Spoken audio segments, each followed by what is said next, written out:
Hello, Taurus. Welcome to your quantum entanglement reading with me, Jocelyn, the Quantum Queen. This is for, of course, Taurus, Sun, Moon, or Rising. And as always, welcome to my cross watchers. Cross watcher, you could be dealing with a Taurus. The message could actually be for you, so feel free to take it however it resonates with you and your situation. Perfect. Keep in mind that these are general and timeless readings, and if you guys are wanting to book a one-on-one, my website information is down below, but they are currently booked up, and I will notify you when they open back up. Or you could just go to my website and subscribe. That way you'll get first dibs when they open back up. I'll send you an email notification. And as always, just wanted to say thank you for liking, subscribing. Thank you for all of your comments. Love you guys so much. Let's dive in. Okay, perfect. I'm kind of excited to have a new combo because I felt like there were a lot of cards duplicating in other reads. Maybe I'm wrong on that though. So we have the Chariot, could be a Cancer that you're dealing with. We have the Empress, and we also have the High Priestess. Also could be a Pisces here. So there could be something that you're working on with yourself. Also, some of you guys might be dealing with someone that is a mother or is very motherly. Either it is your own mother or someone that feels like a mother, or it's just a very nurturing person. You might actually be considering moving towards this person, or there's some kind of victory that's kind of happening between you and another person.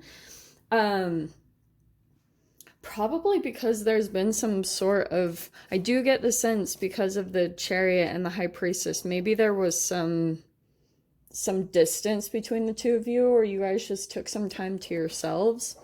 It looks good though, so let me see what comes out here. Okay, let's clarify. Okay. Yeah, someone might be moving either away or moving towards you, Taurus. So let's see what this is about. Oh, well, interesting. Okay. Well, that definitely changes the whole little spiel. Okay. So you have the Five of Swords popping out first off.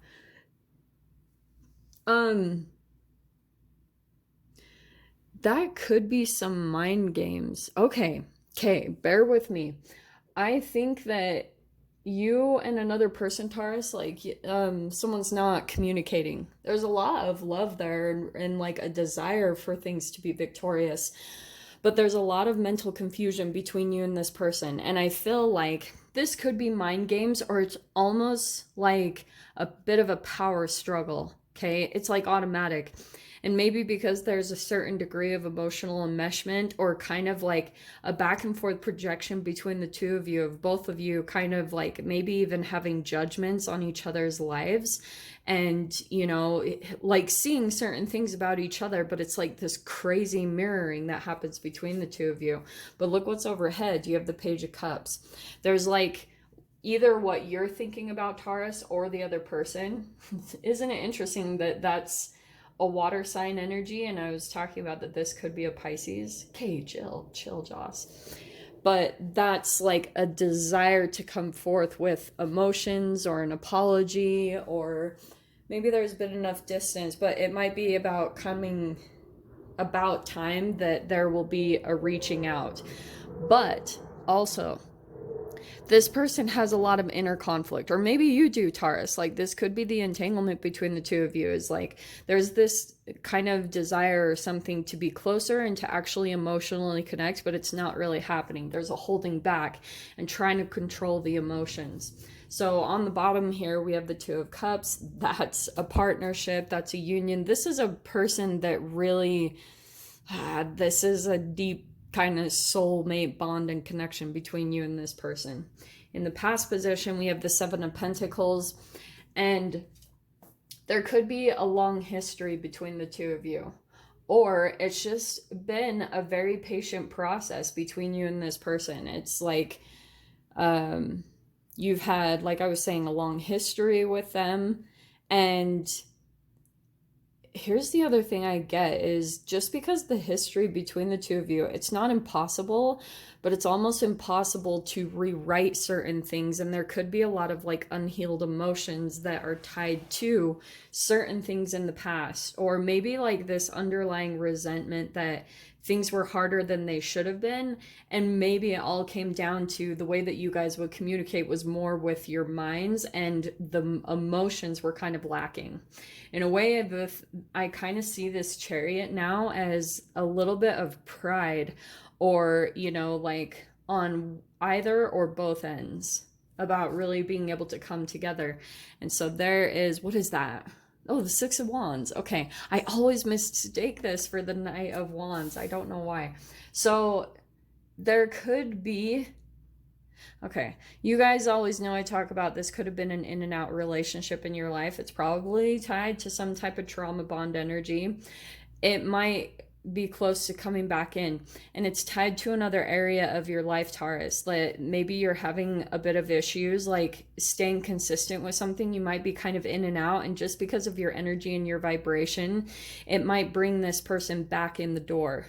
Okay, so that's why if there's something that you're wanting to do for yourself or commit to, but you're kind of questioning it, and it could be tied to some type of creative endeavor.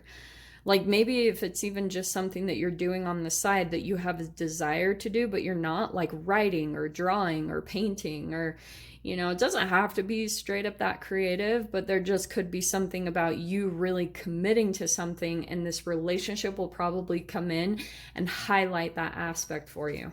In the fear position, we have the Judgment card.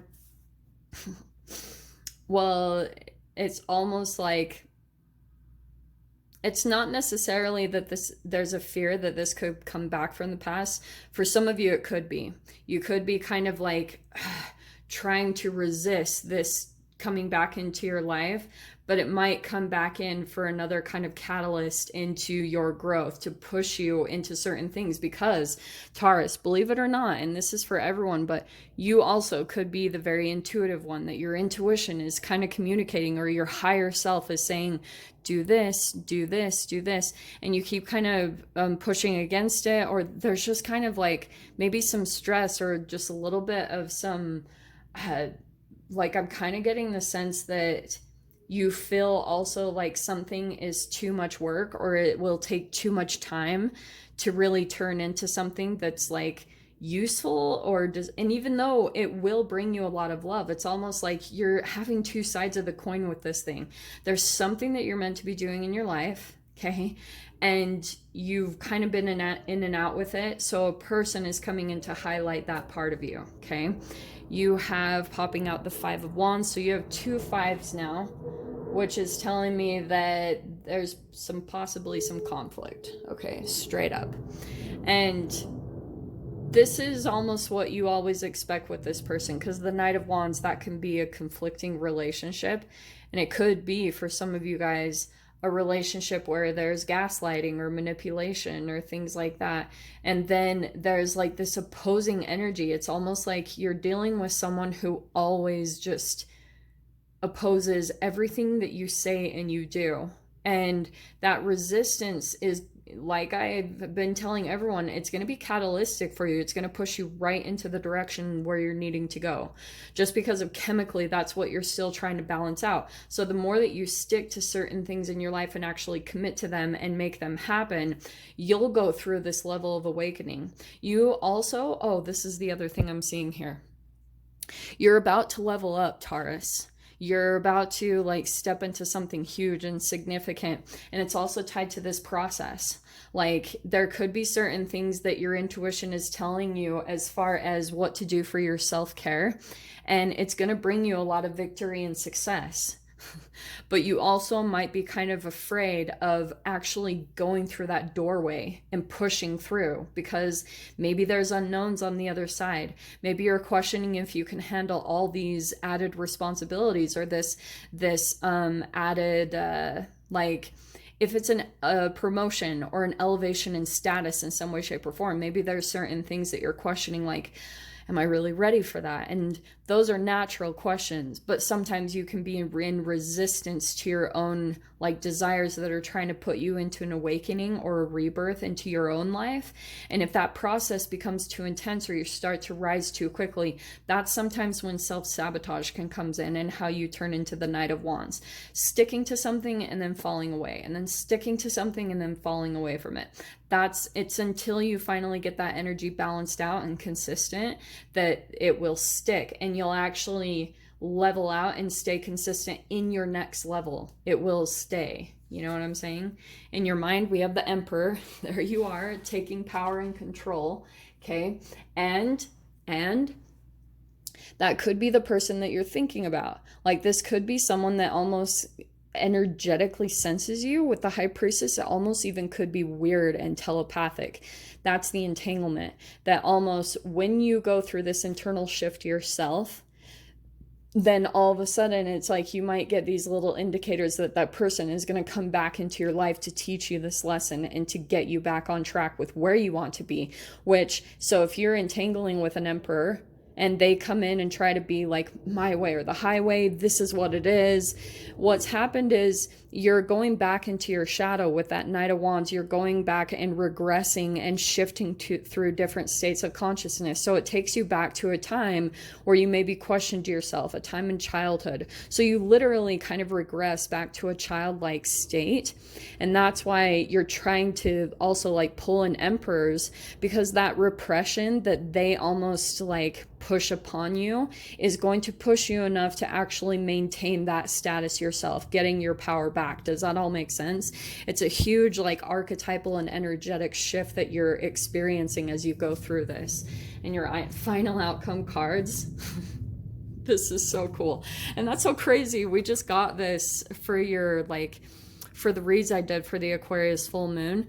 There's your own card, sticking to something, because you have like your spirit guides and stuff that are teaching you this lesson. It's a lot of really deep spiritual guidance you're getting here, and that's not only clarity and truth that you know you have to stick to. That's a breakthrough. And some of you guys might also, it's two sides of the coin, and that's what I'll dive into the extended with. But you're either learning how to put boundaries up, either with another person or with yourself. And some of you guys might actually be coming out and communicating something, which could be both, you know, like that can also kill two birds with one stone. Do you know what I'm saying? So I'll dive into the extended. I'll see whatever else wants to come out about this. So if you guys want to join me over there, feel free. Go down below, click on the Vimeo link, and I'll see you over there. But Taurus, if this is where we leave things, I'm sending you guys so much love, wishing you all the very best, and I'll see you in your next reading. Take care.